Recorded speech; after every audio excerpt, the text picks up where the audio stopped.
L'esprit humain est constamment assailli par le bruit. Notifications, stress, obligations. Dans ce chaos moderne, peu sont ceux qui parviennent à garder le contrôle. Pourtant, les élites, dirigeants, artistes, stratèges, combattants ont une arme secrète que la plupart ignorent, la méditation. Certains y voient une mode, une pratique spirituelle réservée aux moines bouddhistes. Ils se trompent.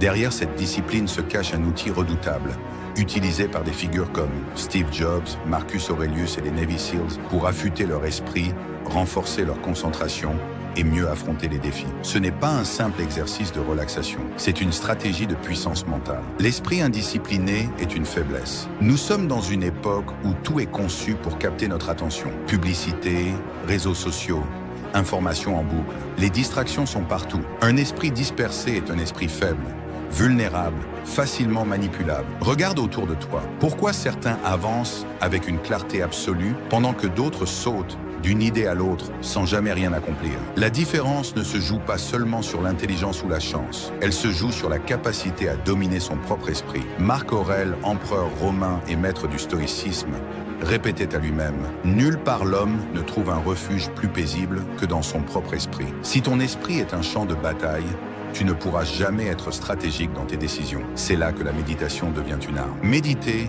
ce n'est pas fuir, c'est affronter la réalité. Beaucoup pensent que méditer, c'est fuir le monde.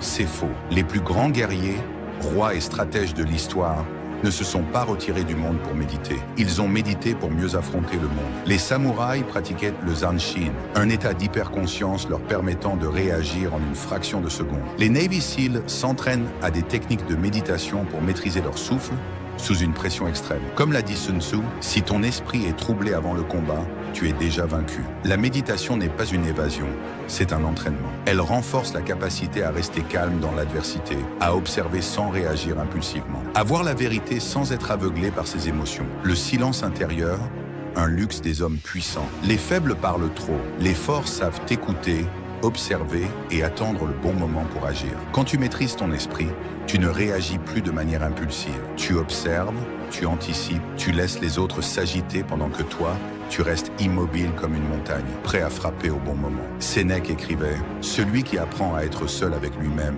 n'a plus besoin de l'approbation des autres. » Pourquoi crois-tu que les élites prennent du temps pour méditer chaque jour? Parce qu'ils savent que dans le silence, ils trouvent des réponses que les autres ne verront jamais. L'exercice simple qui peut changer ta perception du monde. Si la méditation est une arme, encore faut-il savoir l'utiliser correctement. Pas besoin de passer des heures assis en tailleur. La clé, c'est l'intention. Commence par cet exercice. 1. Ferme les yeux et concentre-toi uniquement sur ta respiration. Ressens l'air entrer et sortir. Rien d'autre n'existe. 2. Observe tes pensées sans t'y accrocher. Imagine qu'elles sont comme des nuages dans le ciel. Elles passent, mais toi, tu restes ancré. 3.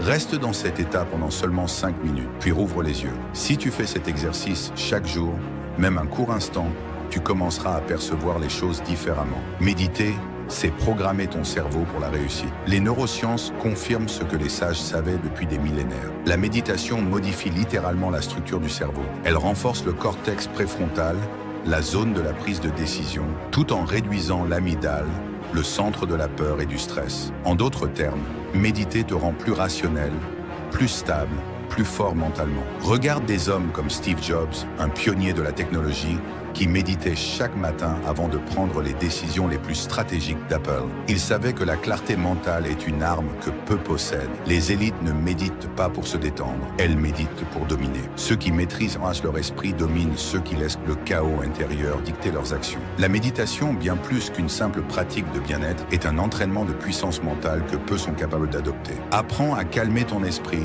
et tu verras ce que les autres ne perçoivent pas. Apprends à contrôler ta respiration et plus rien ne pourra te déstabiliser. Adopte cette discipline et tu comprendras pourquoi ceux qui règnent sur le monde méditent chaque jour. Dis-moi en commentaire, combien de minutes vas-tu consacrer à cet entraînement mental dès aujourd'hui?